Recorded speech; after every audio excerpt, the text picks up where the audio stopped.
Hello, welcome back to the channel. In this video, I explain how to set order limit per day or time in Shopify. Shopify doesn't have a built-in features to limit how many orders you can take per day or times window, but you can easily manage this using a Shopify app design for order limiting and app scheduling.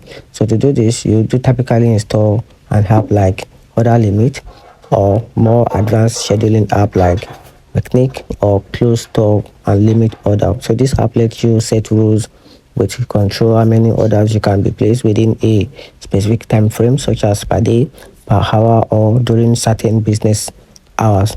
Once installed one of these app, you can configure like minimum 50 order per day and also accept orders only between 9 a.m. to 5 p.m. If the limit is reached, this app will either prevent new orders from being placed or show customer message like you've reached out order limit for day and please come back tomorrow.